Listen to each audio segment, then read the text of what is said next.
Hello friends, welcome back to this channel. दोस्तों, इस video में दीवान हाउसिंग फाइनेंस लिमिटेड के लिए हम लोग कुछ बातचीत करेंगे।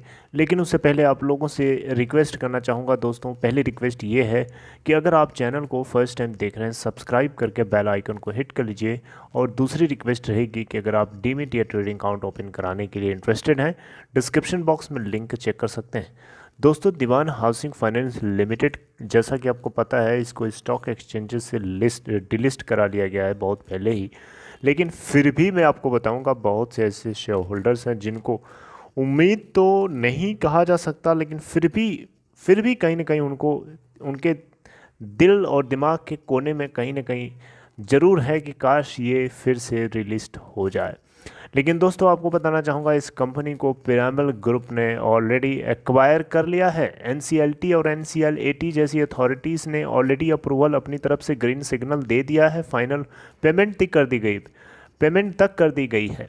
लेकिन अभी आपको बताना चाहूँगा, ये दीवान हाउसिंग फाइनेंस लिमिटेड के कपिल वाधवन ने अभी फ्रेश पिटीशन फाइल किया है सुप्रीम कोर्ट के अंदर। और ये देख सकते हैं, खबर आपके सामने मैं जो शेयर कर रहा हूँ, ये 8 मार्च की पब्लिश है। और यहाँ पे जो कपिल वाधवन जी ने सुप्रीम कोर्ट में फ्रेश पिटीशन जब फाइल किया है, तो ये 8 मार्च से ठीक पहले फरवरी के एंड में जाकर के किया है। आप यहाँ देखिए, Dewan housing finance limited resolution, Kapil Wadhawan approaches supreme court with fresh petition. दोस्तों, कपिल वाधवन फॉर्मर प्रमोटर हैं Dewan housing finance corporation limited के।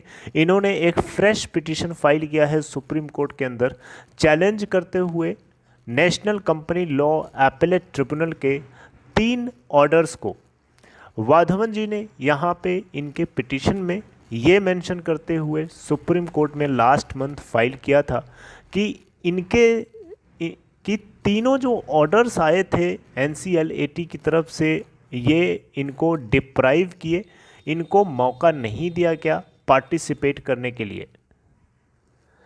देखिए, कमेटी ऑफ क्रेडिटर्स की जो प्रोसीडिंग्स चल रही थी, उसमें पार्टिसिपेट करने के लिए इनको इक्वल अपॉर्चुनिटी नहीं दी गई, इनको उतनी सुविधा नहीं दी गई, इनको उतना मौका नहीं दिया गया।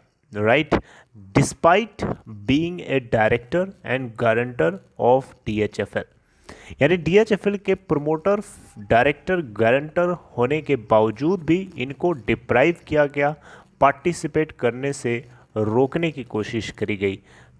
तो यहाँ पे ये बातें जो है इन्होंने फ्रेश पिटीशन में फाइल किया है। जो रेस्पोंडेंट्स हैं, जिसमें आर सुब्रमण्यम कुमार को यहाँ इंक्लूड किया है, एडमिनिस्ट्रेटर डीएचएफएल का जो था उसको, कमेटी ऑफ क्रेडिटर्स और pyramid capital and housing finance of course, इन चारों के चारों को एक्यूज्ड बताया है कपिल वाधवन जी ने अपने फ्रेश पिटीशन में।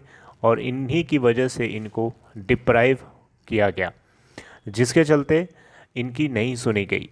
एपिलेट, यहाँ पे एपिलेंट जो है, despite being a promoter share holder and erstwhile director and guarantor has been denied even a copy of the resolution plan during the pendency of proceedings both before NCLT and NCLAT। यानी यहाँ पे मतलब ये बताया जा रहा है कि एक प्रमोटर शेयर होल्डर होने के नाते, डायरेक्टर होने के नाते, गारंटर होने के नाते, इन सभी चीज़ों के होने के बावजूद भी इन्होंने एक रेजोल्यूशन प्लान की कॉपी क्या मांग ली, कॉपी तक नहीं इनको दी गई। जो प्रोसीडिंग्स चल रही थी एनसीएलएटी और एनसीएलटी के सामने, उसकी एक रेजोल्यूशन प्लान जो चल रही थी, उसके लिए रेजोल्यूशन प्लान की जो प्रोसीडिंग्स चल रही थी, उसकी एक कॉपी तक इनको नहीं मिली। और इस तरीके से इनको अपॉर्चुनिटी नहीं दी गई कंट्रीब्यूट करने के लिए towards the approval process. Right, ये सारी की सारी बातें जो हैं इन्होंने फ्रेश पिटीशन में फाइल करी हैं लास्ट मंथ के आखिरी समय तक, यानी फरवरी के एंड वीक में।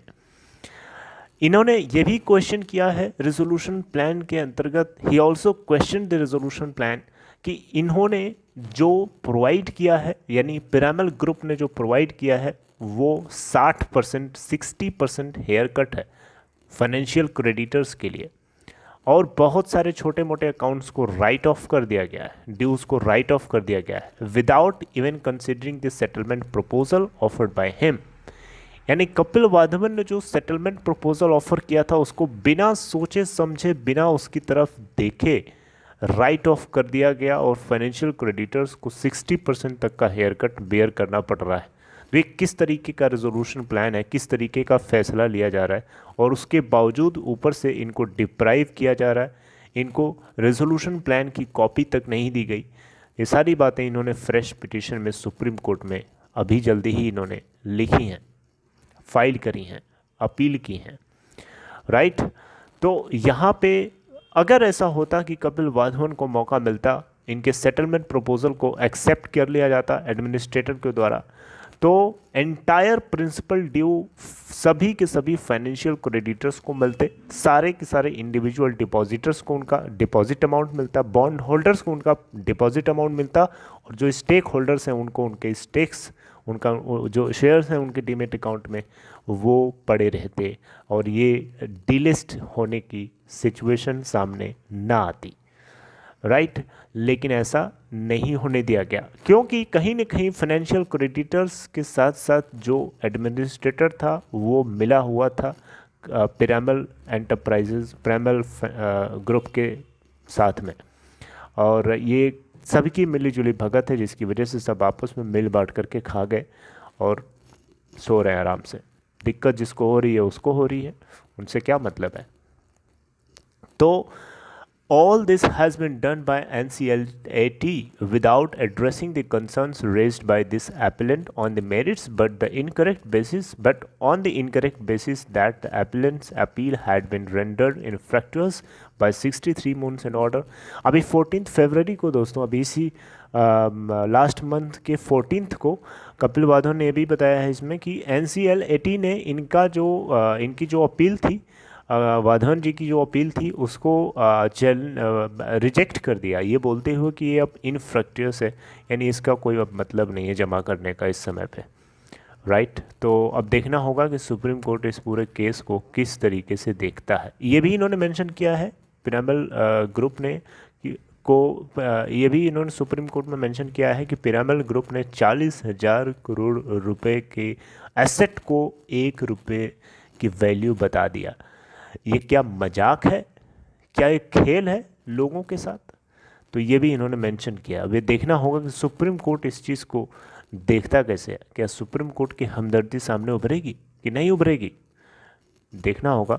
अब ये जैसा होगा उसके ऊपर हम लोग आगे चर्चा करेंगे, डिस्कस करेंगे। अगर कोई अपडेट आएगी मैं आपसे जल्द ही मिलूँगा। Till then take care.